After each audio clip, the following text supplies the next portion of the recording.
session of our first ever Competitive Enablement Summit. I don't know about you, but I am brimming with excitement for this conversation. I know I am because I can feel little champagne bubbles tingling and popping under my skin. I am Jody Geiger, Klue's Revenue Enablement Coach. I'm a team coach for sales and customer success. I grew up in sales, and I spent so many years with sales teams looking to unlock the potential for people to perform at their highest level, which has led me to a passion in coaching, and now into kickstarting the enablement function at Klue. For this reason, I am so honored to be beside two powerhouse women who have vast experience in the enablement space. We are going to be talking today about where enablement has been, where it's going, common challenges, solutions to those challenges, and answer some questions that have been pre-submitted. It is now my honor and pleasure to introduce Christine McCallum, Vice President of Enablement at Galvanize, now Diligent, and Blaire Hervey, Senior Director of Global Industry Sales Enablement Delivery at Salesforce. Blaire, can you take the opportunity to introduce yourself? Absolutely. Well, firstly, thank you for having me as well as Christine on this platform. We are super excited to share what we know, where we've been, the missteps that we've made, and hopefully encourage and empower the folks out there to do great things to enable our sellers. So a little bit about me, born in Dallas, Texas, raised in Louisville, Kentucky. That's how you know I'm from there, because I say it like my mouth is full. Launched my sales career in Louisville, but really my tech sales career took off in Atlanta, Georgia. And I've been in Portland, Oregon for the past 3 years. And I've done everything, y'all, from knocking on doors, selling security systems, to ad sales, to working in telecommunications, and now working for Salesforce with a wonderful team. So I'm happy to be here. Great. Thank you, Blaire. Christine? Thanks, Jody, and thanks, Blaire. I've also been in enablement for have been in enablement for about 20 years now in tech companies of various sizes throughout Vancouver, British Columbia. While sales enablement has always been a part of my role, it included all aspects of enablement. It really wasn't until I started at Galvanize about 6 years ago that I was able to focus 100% on this thing called sales enablement. And that focus, I was super grateful for it, because it was really just an opportunity to kind of like go deep into one area of enablement. And I learned so much just from the teams and the leaders that I worked with, including Jody at the time. So I learned so much working with her and learning from her as well. And really just getting into how to perform effective discovery, how to provide value to every prospect interaction, and how to differentiate and sell competitively. So that is why I'm super excited to spend some time today with these two super impressive women and with everyone else that's joining us today. So thank you so much for having me. Amazing. And we have so much ground to cover in just 45 minutes. But before we dig in, I think we're curious to know where enablement sits within your organizations. For those of you listening in, it can often sit in many different places. Is it under marketing? Is it under sales, people team? Is it its own department? So let us know in the chat. And while everyone is answering, Christine and Blaire, can each of you shed some light on where enablement falls in your organization? Absolutely. I'll be happy to hop in there. Much like Christine said, I've been in enablement, I guess, longer than I imagined, because it was much longer before enablement was a term or a buzzword that we were very familiar with. I think I always had the desire to ensure that we were creating processes that could be duplicated so that everyone could win. So I always, just about always, had sat under sales or reported to sales up until a previous company where I actually reported through operations. And I think that really changed my game, because it had me thinking much more strategically. And then companies started creating these departments, much like you're familiar with, Jody, which is this revenue enablement. So currently kind of report through sales, but we definitely think through the lens of revenue enablement for sure. So the operations, the logistics, yes, the sales training and enablement piece, but also, and most importantly, how do we serve our AEs and make sure that they're exceeding their goals and our business goals as well. Christine, what about you? Thanks, Blaire. Yeah. So it's funny, Jody, when you were listing out all those teams, you were like people, marketing, sales. I was like, check, check, check, operations, check. So I just started reporting under marketing when post-acquisition of Galvanize by Diligent. And that's the first time I'd reported up into marketing. But throughout my career, I think I've reported up to every single department in the business. And I think that's a part of it was because the size and the maturity of the organizations that just were startups in Vancouver, they were smaller. So like I said, it wasn't very often that I was able to focus on one area. So my span was always a bit bigger. So there was customer enablement, there was partner enablement, there was sales enablement. And so that's what it eventually morphed into at Galvanize as well. So I started as one person under the operations team, just focusing on sales enablement. But I, over time, took over the instructional design team, which was focused on customer enablement and partner enablement and tech writing of all things too, because that's customer enablement as well. And just being at Galvanize, I was started under operations, and then I went under product, and now I'm in marketing. And it's just one of those, for me, I was always like, people always, what's enablement doing? And I was actually under people for a short time as well. So there was like, why is enablement under all these? How does that work? And everyone has an opinion. Oh, customer enablement should be a little closer to customer success. Sales enablement should live close under sales. And for me, what I always answered with was that for us to be really effective at what we do, which is work really closely with subject matter experts that live all over the business, create these great, impactful, durable, like enablement assets and programs that we kind of all work together to build. In order to serve all these various audiences, the only thing I really need is some level of neutrality. I just need to make sure that I'm not too overly influenced by the audiences that I serve or the subject matter experts that give me the information that I need. Because then it becomes less about, making sure that there's elevated performance and that things are really effective and that we're achieving the goals of the business through enablement. And it becomes more of like of me being like an arm of a presentation arm of some team or another. So yeah, it's an interesting topic. So I've been everywhere and I love learning about all the different functions. So it's one of my favorite things about being in enablement is the opportunity to learn so much about all areas of the business. I'm so glad both of you brought this up because this is literally an ongoing debate for us at Klue between, the CEO, Jason, or the people team with Kathy. We're like, where does Jody and revenue enablement, where does this live? We don't know that answer. Let's be flexible and fluid. And so I'm glad that we're not the only ones that can't seem to solve this. But I loved your point, Christine, around neutrality. I think that is the ultimate goal. Serve the people and get them what they need. That's right. And I would also say, Jody, we can't manage what we don't measure. So, I love this idea, Christine, of neutrality. I think that's really important and not to be overextended by serving one group or over another. But ultimately, I do believe that's something that we have to pay very close attention to. Who are we serving?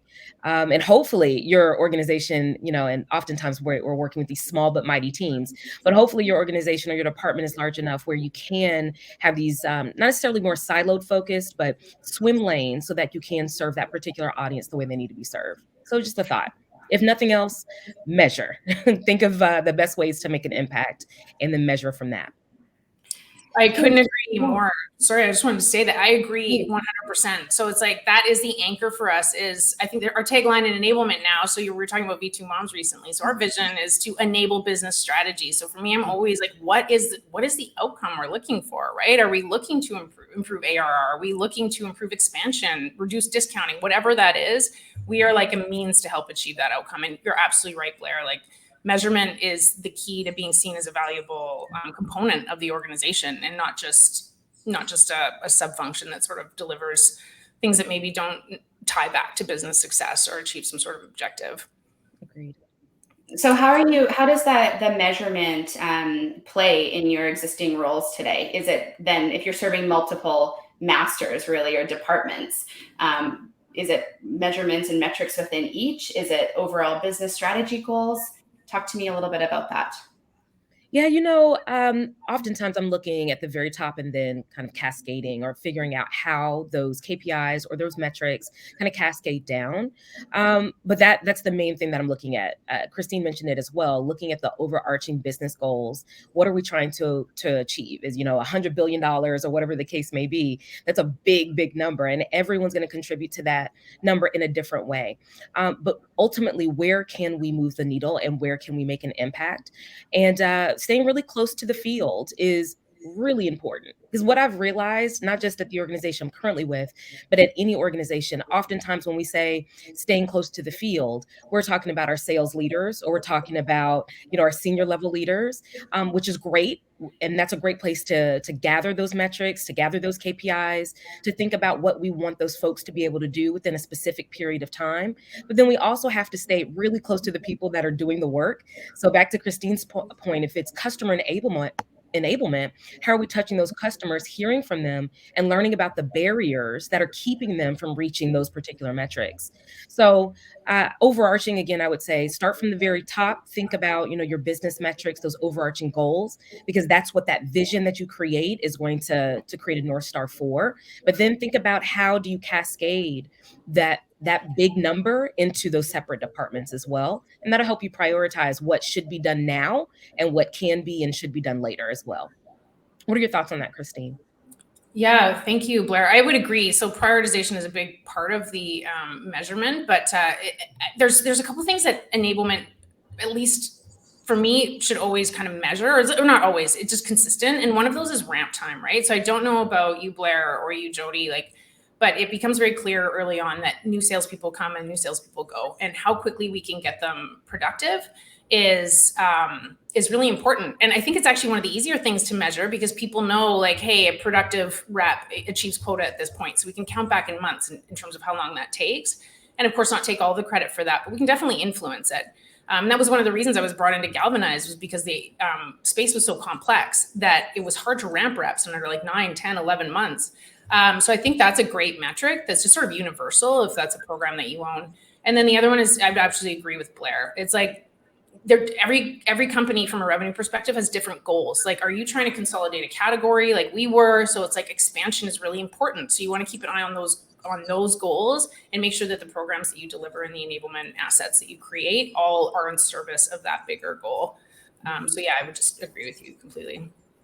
Yeah, this is my favorite topic, Jody. I would never say that I'm a data person, but I'm a data-driven person. So there was actually a person that I was speaking with most recently, and he really challenged me to think much more strategically. So Christine, you're absolutely right. Those are numbers that we're always taking a look at, ACV, revenue, ramp time. But sometimes we neglect numbers like attainment. Again, how are we helping these sales folks not necessarily get to 100% or all of them get to 100%, because then that means the number isn't quite high enough, but how do we help them reach that? And where do we see those gaps? And then identifying those leading indicators and those lagging indicators, definitely starting with onboarding. But Jody, if you're anything like, well, actually, Jody, you're responsible for the whole kit caboodle as it pertains to enablement. For me, I'm responsible for the folks after onboarding. So thinking about those numbers are totally different. Well, they feed into one another, but identifying those are critical. And as these businesses move so quickly, how do we adapt to the changing landscape of, metrics that matter today versus last quarter? Ooh, that's a good one. I would say for me, there are, and Christine already mentioned it as well, there are numbers that are always going to matter, such as, obviously revenue, ACV, attainment is definitely one that should matter much, much more often. But I say the ones that are going to fluctuate would definitely be product. That may be a metric that we haven't paid much attention to. How close are we to attainment for a specific product? If we're going to market with that product, that's really important. So that's going to change. And I think that's important for us to stay close to that particular team to understand as well. Christine, what are you thinking? What are the metrics going to change from today to tomorrow? Yeah, that is a good question. I was a thinker. So thanks, Blaire, for going first and giving me a minute to think. But I think there's consistent ones, right? Attainment is one. And then I think it varies from business to business. But often sometimes the things that end up being measured are just things that surface because there's problems within the business, right?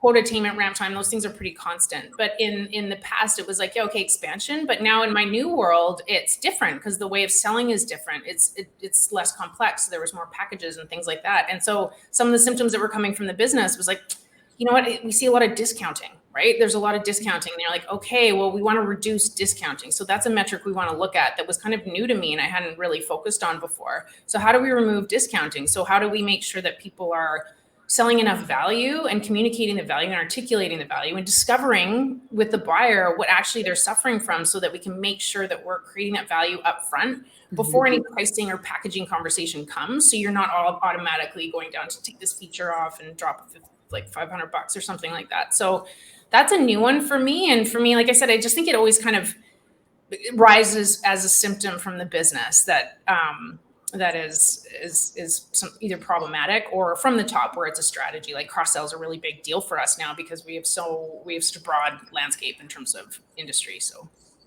Yeah, let me hop back in there because you had me thinking about two things. A, thank you for reducing discount. I'm definitely borrowing that one. Hadn't thought about that one before. I'm like, oh, that's an area we can definitely make an impact in. But in my previous organization, we really focused on gap to goal, Jody, and that was huge. And leveraging our data scientists and our business analysis, who create these dashboards that give us again an indicator of how we are trending, and even hopefully can help us make some predictions about what programming we need to create. But our folks that were working really closely with the business were able to take a look and say, this is the gap. This is this particular area. And then we could start thinking about what is influencing that gap. Sometimes it's product, right? Or, overall that we're trying to get to. And then it may be negotiation or, to Christine's point, cross-selling or upselling. But it's really important that we look at the data and we can make some clear estimations or gather the right information so we know what path to take. But those leading and lagging indicators are huge. That will help you determine what you should be doing next and what you should be focused on right now. Yeah, it's making me think, I think we've all been there where something happens in the business and it's almost like all the leaders' heads go, boom, like this matters. And we all have to rally around and it changes all of our, prioritization and metrics and the way we're looking at things. Do you find that in your roles, you sometimes have to be that almost sage challenger, to refocus or, remind people, here is the strategy, this is the course? Absolutely. Absolutely. I mean, Christine brought up V2 Moms, and if you're not familiar with that, I wasn't familiar with the term before I started with this organization, but it allows you to think about your vision, your values, your methods, your obstacles, and of course those measurements. And that's your North Star. That should be your guiding light. And especially if you're getting the buy-in from your team, your department, and the folks that are above the next folks, then that is what we've agreed upon for that quarter or that half, maybe for that year, whatever the case may be. And I think that will allow us to truly recenter and remember this is what we need to be focused on.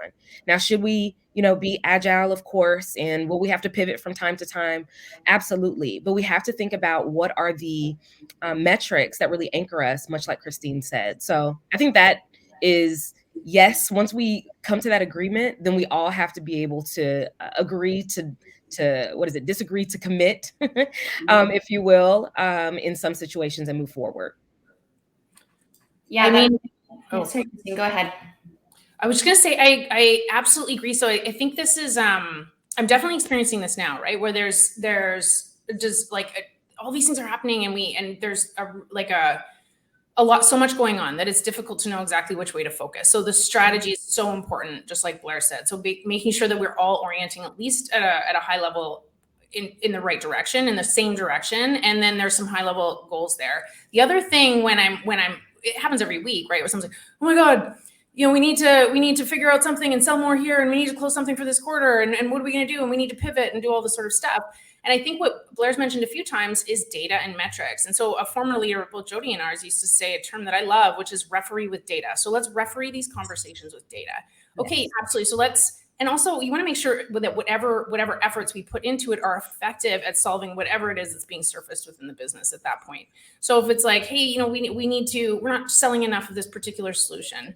All right, well, let's make sure that that's true. Like, where are we and where is the pipeline looking right now? And what type of solution is this? And how long does it take to close? And what is the market looking at? And so taking a look at that. And then we can make sure that whatever efforts we expend in that area are effective. So like, okay, well, we are seeing, maybe there's a lag time to demos or their market is nascent. So instead of going to like heavy outbound traffic, then we just start taking a more educational approach in terms of the way that we target the market. And then we don't realize it's not going to close this quarter. So let's just talk about, how we can build pipeline and look at next quarter and figure out another way for a fast close this quarter.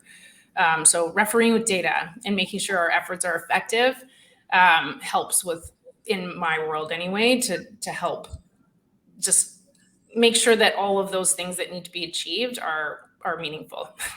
I love that so much. And Jody, we could talk about this so this will be the last thing I say, I promise, about data. But I think about I won't hold you to it. the decisions that, we make as far as all this content we create. And that's, some conversations that, I've had most recently is, okay, this is a great program, or this is a great, thing that'll help enable our sellers. And it's, yes, absolutely. But again, how are we measuring great and successful? Are we looking beyond CSAT scores? Again, what is the impact to the business, and what is the impact to the business or to the seller ultimately if you do this? If we pivot in this direction, how is it going to impact their productivity negatively or positively? So, this is for all those folks who are, trying to put a lot of stuff, in the very front of that learning journey. And oftentimes we want to front load, right? Because we want these sellers to have all the information. But if, again, they don't have time to absorb it and apply it and just rest their minds, then we're filling their cup and it's not doing anyone any good. So again, we have to think about what we are measuring and what impact it makes. Mm-hmm. It reminds me of, it's analogous to a first demo in a customer sales cycle, where you can, show everything you possibly can do. And, and I must get through every single feature because then I've earned the right for them to be curious and engaged and move to that next step. And it's like, whoa, let's not overwhelm. Let's find those, one or two things that really matter and that are different in the way that we, approach not only the philosophy of our software and what it is that we want to do, but really, our business, their business, what matters. I look forward to the day when we stop saying, or when our newbies stop saying that, it's like drinking from a fire hose. Because we all rally around that like it's a normal thing. And the reality is, and this is my current experience, it's been more like drinking from what do they call it in Wisconsin? A bubbler. I learned that this week. But a water fountain. It's been a steady stream. It's been a steady stream for me. And I look forward to the day that we're creating more programs where newbies feel that way. Yeah, and I love that. And there's someone who's quite talented, who's like relatively new to sales name, but super talented on my team. Mike Liddon, if you're listening, I'm referring to you. And he was, he always, when we're trying to figure out like what is the most appropriate depth and scale, and also focus area too, it's like, what's the path to close? Like, we can't forget that salespeople they have numbers as well, and they have a lot of pressure on these roles. And so in order to, instead of just like dumping a whole bunch of information on them or a bunch of learning, we have to make sure that, again, is effective. And for them, effective means like, is there a path to close here? Like, is this going to help me get where I need to go? So yeah, I think someone, like I was saying, this person, Mike, is always reminding me of that. It's like, is there a path to close here? Is this helping them get where they are based on all the metrics that we've seen from above and where we need to go? So I love this. I'm loving all the sound bites. I'm going to tweet these all tomorrow. Referee with data. Is there a path to close? Okay. I can't trade credit for any of those. None of those are my originals. I'm going to have to come up with just while we're here, but I like to quote the original folks. So you got to let me know later, Christine. Who said it? I love that. I love that path to close. And it's making me think about how that path to close in our world no longer just means sales. What we're looking at on the, the early awareness stages or the retention expansion stages, those competencies, those skills, those cycles at ARC, they're so similar. Yeah. Because obviously you have been in this field for a long time, both of you, how has your thinking maybe evolved and changed in the world that we're looking at today in terms of, the world we're in SaaS versus where you were at maybe previously in your thinking? I mean, Yeah, I don't know if it's a change in thinking, but I think there's a change in different cultures in terms of that. And so if I'm reading or if I'm understanding the question right, it's like we have to be more cognizant of just like it has to be more than, to your point, like just closing the business this quarter. And it doesn't really matter what that deal looks like or what that prospect or that customer looks like, because we need to be mindful of the customer success. Being in a SaaS business, things like churn are really important metrics. So we have to make sure that what we're selling is right and it does fit needs. And I think that's evolved in the way that people sell to accommodate what is, SaaS selling and just an expectation in that area. And so, yeah, it is, but I think that culture is different in different organizations, right? Some people put more emphasis on making sure that all of those metrics are really healthy from a SaaS perspective. And you see it show up in the way that the selling happens and the discernment that there is in terms of like, is this a good fit customer or not? Like, are we inflating this deal? Are we adding a bunch of stuff on that maybe isn't valuable if they're going to turn off later? So I think it's heartening to know that is a discussion like that is mindful depending on focus area. It is something that we all need to be aware of, and that if we're not, then it does impact those really important business metrics as a SaaS organization. So especially in the startup worlds that I've always lived in, and the growth and the type of growth and those metrics and what they mean to investors and the like are super important. So yeah, Christine. And, some measurements and some different components that folks are looking at now that they weren't paying very close attention to before. Well-being, which Jody, you kind of alluded to that as well, just the holistic seller. So well-being and belonging. So folks are thinking a lot more about inclusivity and those values, and not how important they are just, at a team level, but at an organizational level. Because if we're talking about retention and we're talking about retainment and we're talking about attrition, if I'm at an organization that's A, not in alignment with my values, or B, I look around and I don't see any representation of myself, or I'm the only person that's representing, our customer base or the diversity in our customer base, I'm not going to feel like I belong here. And I'm going to realize that there are lots of other places where I could share my gifts and the ability to sell and the ability to make this company a lot more money that are in alignment with my gifts. So I know those are components that we're talking about as a leadership team often. Psychological safety, I saw that in a survey. I was like, look at us. We're so forward thinking. But psychological safety, job satisfaction, Jody, you mentioned that as well, ensuring that the work that they're doing means something. So yes, do they make an impact on the business? Absolutely. But are they making a difference in their customers' world? I think that is major these days as well. So all the warm and fuzzies from me, but they all definitely contribute to the health and the success of not only the business, but the seller. Oh, I love that. And you just stumbled into like one of the most hottest topics at Diligent right now. And we're calling to be in the GRC space is like environmental and social governance. And it is this global like shift towards caring as much about putting profits down. In the recent Harvard Business Review definition of what a business is, profits don't come into it till like word 256-ish. And now it's about being like a equitable stakeholder throughout the world, making sure that there's diverse people within your organization because they're valuable. That a diverse view is so valuable to a business because of all the different perspectives that bring to it. So there's so much data around how important it is to have diversity of thought and people within an organization in terms of business success. So yeah, I couldn't agree more. It's like such an exciting topic and such an exciting shift in the world where these things matter and people materially believe it, from the customers that we serve to the people that we hire into the business and beyond. So I know that's a bit of a divergence from your question, Jody, but it's like such an exciting movement, I think. Yeah, it's such an important component, though, of being competitive in the world, though. Right. Again, from a seller's perspective, and we want our sellers to be, that's a part of our work in enablement. We want them to stay at these organizations for as long as, makes sense, but as long as possible. And I'll say, even from my perspective in a leadership role, working at Salesforce and in my first 1 or 2 weeks, seeing Black women in the C-suite was mind-blowing to me.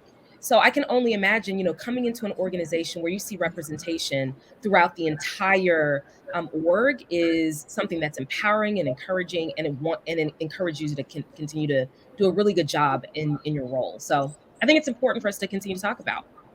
Yeah, absolutely. And you bring up a really good point as it relates to like sales enablement and sales effectiveness is turnover, right? Like I'm sure I'm going to get the stat wrong, but like I think that was like the average tenure of a salesperson in seat is like 2 years. When we're talking about enablement, when you think about all of the investment, and I just got an invoice from a sales company that sells sales training, the investment is huge from onboarding and ongoing coaching development in teams like ours. And so absolutely right. So everything that we can do to make sure that this place is a workplace that people want to stay is super important. And yeah, diversity and all of that is really important.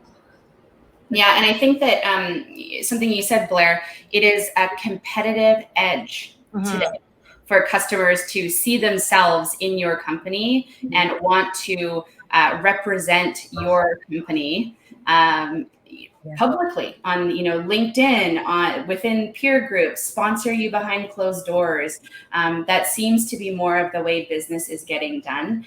And so enabling our teams to understand how to engage in, diverse conversations and make sure they're attuning to everyone's point of view and perspectives.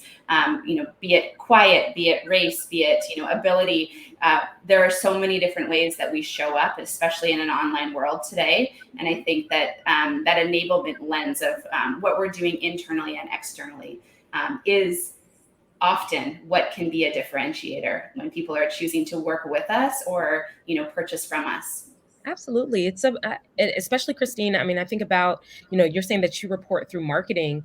There was a video that I watched yesterday. It was a Dunkin' Donuts commercial, and it really did a great job of storytelling, the customer's experience and how working with Salesforce can eliminate, some of the barriers and some of the challenges that they were going through. But what really stood out for me is that the customer was a young Black man. He had earrings, but he was, professionally dressed. He had his messenger bag on, and everything was about, how he could access things very quickly. And my first thought was, wow, this is so interesting, because at Salesforce, at the center, literally visually, of our customer methodology is a Black woman.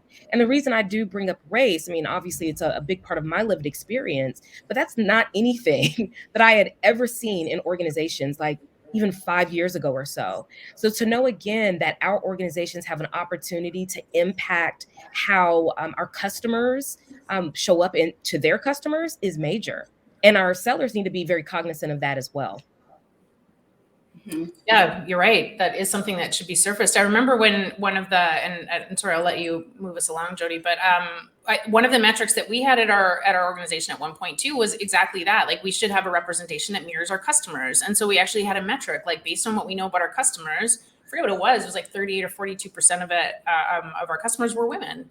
And so that should be a benchmark that we can use, right? Because like, if our customers need to see themselves reflected in the companies that they work with, it's super important. So I agree. So thinking about differentiation, enablement, competition, how do you enable your teams to compete? Okay. I'll start. I'm sure we'll continue to piggyback off of each other, Christine. One is, so specifically for my team. So, again, I have this long title, but I like to say it's a big title with a very big mission. And again, it's to make sure that we're laser focused on thinking about how to enable sellers who sell into specific industries. And now my team is just forming. There were only 2 people that were, the foundation before the other 3 of us were added. And one of the things that we're constantly sharing with one another are just external insights. And we're thinking about how our learners learn. So how do we best enable folks? Well, we're thinking about not just creating these webinars, not just creating the typical e-course, not just, especially being in a virtual world, but how do we create these smaller chunks of knowledge to make sure that folks can access it just in time? So yes, you enjoyed the webinar. Yes, you went to the big simulation. Yes, you went to the big thing. But when you need to sell to that customer right then and there, what can you get to so that you feel confident and that you can sell through and solve that person's problems? So I would say that's one of the main things that we're really focused on, is thinking about how our learners learn, and gleaning insights from not only our total addressable market, but the industries as they stand as well. So doing lots of research there. Where are you, like, what are the forms or areas that you're tapping into, like your resource sources? Oh, well, I'll say modalities. So I won't name Okay. specific sources, but I mean, I'm sure folks can find some on their own. But like podcasts, I think that's been a huge thing as well. Thinking about how people can access content on the go. There's a company out there. I'm sure you all can figure out who it is. I just don't want to advertise for any particular company, but that has these little pop-ups as you're going through a process or even a sales process. So those pop-ups are really handy. We've been thinking about that. And, of course, we talk about gamification all the time, but how can I get that question on my cell phone? Or how can I get information that's fed to me on my cell phone that reminds me of what I just learned, that really reinforces that knowledge? I think that's really important at this point for us, is reinforcement. But Christine, I think you had some stuff on the tip of your tongue too. Well, I was going to say reinforcement. There's so much there, and I completely agree with you. So, like, just around reinforcement is so important, and so I'll backtrack a little bit just to go back to your original question. So I think around how we compete, it's so difficult in the space that I'm currently and have been working in the last 6 years with GRC. There's like multiple buyers, there's multiple solutions, which means where they intersect so many different total addressable markets. I think we had something like 16 that we were attaching to at any given time. Through various strategies. So how do we compete? One, even as you were saying, like getting the lay of the land of even who the competitors are is so important, but it was extra challenging for us. So I think it was around like almost identifying them by behaviors, like we identify like being like interlopers, like new platforms that are kind of coming into the space right now, or legacy that have been around for a long time and look kind of like this, and they offer integration and data or different levels of platform. So we did a lay like that. And then we were able to just apply those types of competitors to each TAM. And then we could get more specific. But then but then how do you take that information that you've learned about those competitors in that one market? So I don't want to say my competitors' names, but let's say it's like an IT space and there's a prevalent customer there or a competitor there. Then it is all about, like, for us, it's all about differentiating. Like, how are you different from that customer or from that competitor? And it's just like the platforms like, Klue and the like are so helpful to just harness all of that information in terms of like, how are you different and where are the strengths and weaknesses? But then how do they take that information and make it in field? So I'm just one of those people that keeps like harping on at it all the time, is about reinforcement. But for me, that's application. So I feel like every enablement asset program session that we do has to have some demonstrative component to it that lets us know we've achieved that objective. So can you differentiate against that competitor? Okay, well, let's do a role play and let's hear you practice in terms of like how we're different and how would that come up in a conversation? And then let's see what it looks like in real life. So let's figure out like what are the things that we're seeing when you're actually having those calls and taking the call recording software and looking at that data. So for me, it's always the reinforcement is just like application. So that's how I know that like the objective that we have in terms of differentiating from your competition, using all of these great resources, which is just foundational. So it's like, take all these resources, now have this conversation, and let's just look at that conversation and how it's applied. So yeah, I think it's all about that, amassing the information and then just application and reinforcement in terms of what it's meant to look like in real life. Yeah. And Jody, just one more thing, because you had me thinking about the differentiators. I mean, I think that's huge for a lot of organizations out there as well. And we always want to be able to get that RFP and say, well, we can add on to this. We can do all of those things and we can add on to. But I think what's really important, which I'm sure you both have experienced in your enablement experience, is leading with a solution and the problems that we can solve. I mean, as far as competition goes, that's what we're always thinking about, because a lot of folks are going to lead with a product, a service, or a feature and say, oh yeah, well, we can do all of that and we can do it for what? Less. Then we're back to that discounting thing. Right. But if we're really enabling our folks with techniques and, like you said, reinforcing the knowledge, but applying it so we can hear how they handle these moments, we can really help them be much more successful if they're leading with the problem to solve. 100%. So discovery is like an area that we just like practice over and over again, have programs around it. And every time we have a sales play around a solution or go to market, it's like one of the first role plays we do and the things that we focus on is discovery. Because like the before you can solve someone's problem, you need to have the open ears and figure out what that is. And you know what, truthfully, sometimes we're not the right fit. Sometimes people want to heavily customize, but they want something that's completely not us. And I think just like, being able to just at least see that and identify that, it just adds a lot of credibility to you and your organization and your seller. And if you're able to do that and have the integrity to just be like, this isn't the right fit for you. You never know what will come on the outside of that, right? So discovery and learning what those problems are is so important. So I 100% agree with you, Blaire. Yeah, I'm hearing making sure that these digestible learnings are available everywhere, or the folks that need it get access to it right when they need it. And then ensure that we're validating that they know how to use that information. And it's almost, it sounds very cyclical. It's like, how do we listen to the field in terms of what they're facing and the challenges that they're seeing, and where maybe our customers are telling us, yeah, you kind of look the same as, all these other things. Like, wait, what? Is it just price? And I think that that's where, giving access to, this is, where we're unique and why maybe we're approaching it in this way. And here, let's prove that you can, do it, say it, and know how to use it. Well said, Jody. Yeah. I agree. Absolutely. And that just-in-time digestible bits are so important now. Like, just accessing that information when they need it is so important. Yeah. And so this leads me I'm going to say very quickly for us to maybe give some quick responses to one of the pre-submitted questions. So Dominic had asked, is there any way to increase adoption or accelerate changes in behavior from the groups that we are working to enable? Absolutely.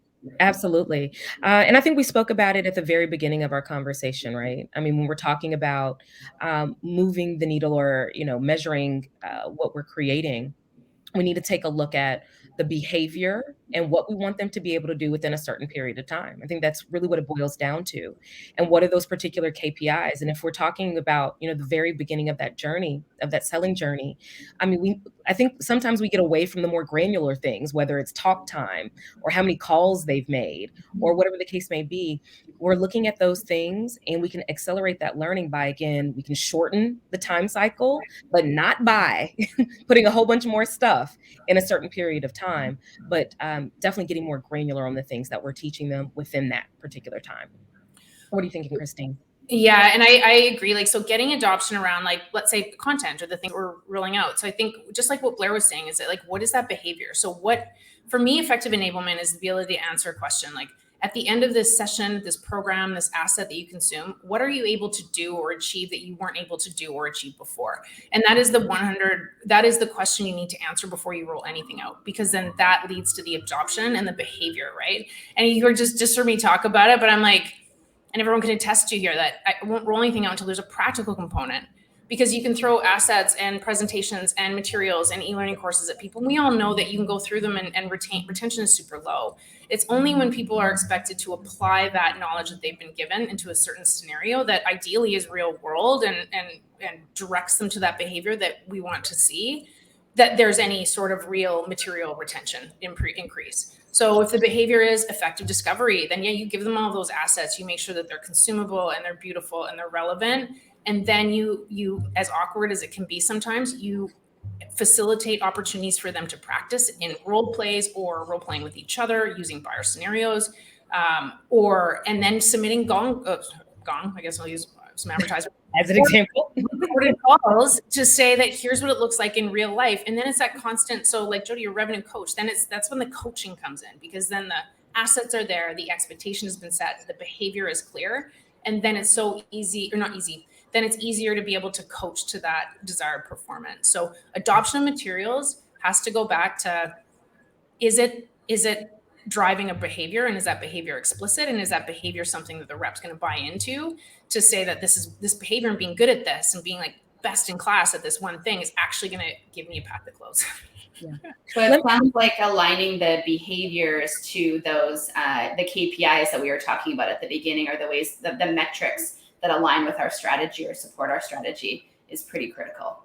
Yeah, and Jody, let me add this as well. I think we talk a lot about enablement, which makes sense. But last week I just Googled the word. I was like, what does this word actually mean? It means to give to, right? Or in other words, to empower. So there are things that we should be creating that we should be able to pass on to sales leaders. Sales leaders should definitely be an extension of this enablement. And that will definitely help accelerate that learning. As I mean, back to Christine's point, if we want it to be embedded in their everyday lives and in their everyday work, and give them an opportunity to practice it, one-on-ones, accelerated learning circles led by leaders, sharpening the saw sessions led by leaders and maybe co-led with us, are helpful. So we have to think about creative ways to do that, but we have to leverage our sales leaders for sure. Whoa, I think I hurt my neck, like nodding so hard at everything you were just saying, because there is no success without a senior, like, sales leadership, participation and buy-in and coaching and all of that stuff. So we are absolutely there to support them and empower them and expect them to participate in the improving of the performance of their team as well. So, like, 1000%. Absolutely. Mm-hmm. And you were both, I think, touching on, one of the things that I love best about coaching is that fundamental belief that people, you can give them a fish, or teach them to fish, that old phrase. And the belief that people will find their own way. And so something I learned from you, Christine, was that activity base.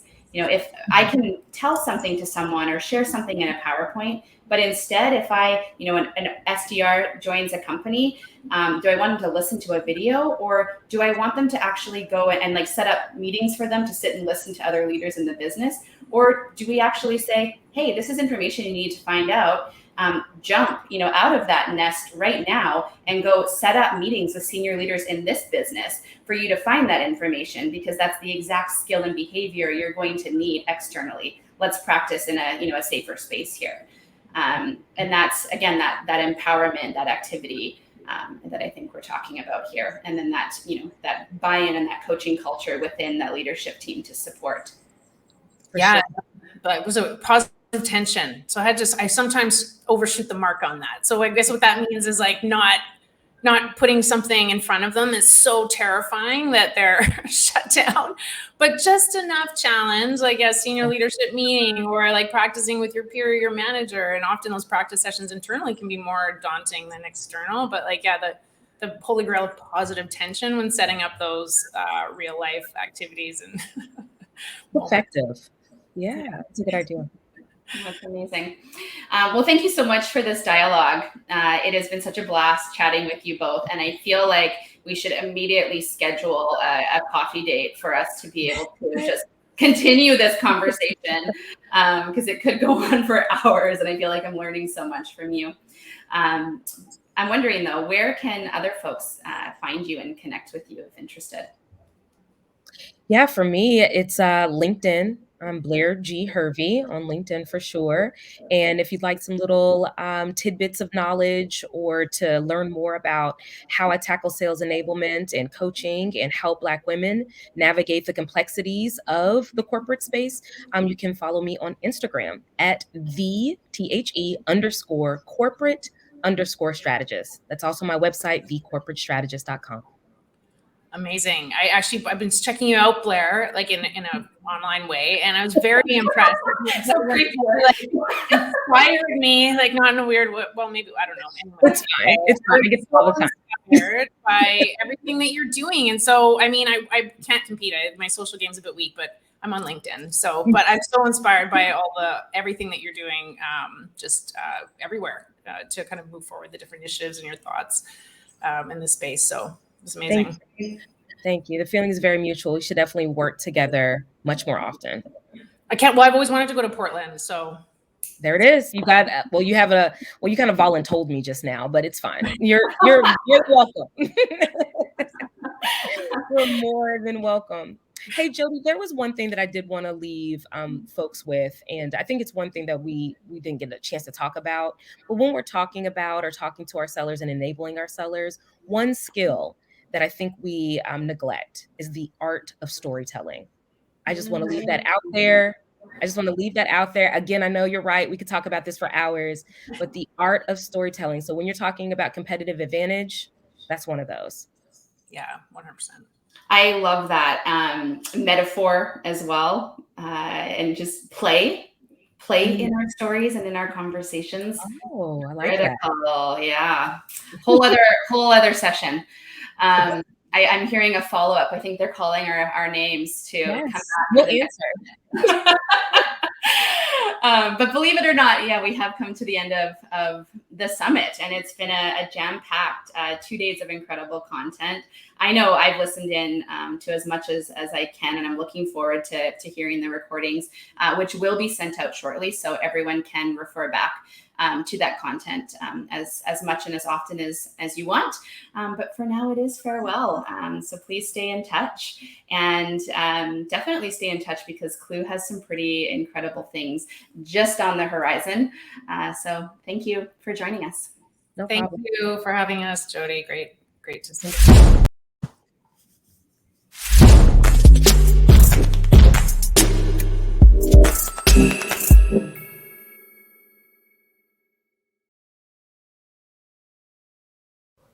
And there we have it. I wish it wasn't so, but here we are at the end of day 2 of the first ever Competitive Enablement Summit and the closing of the event. I had so much fun. Me too.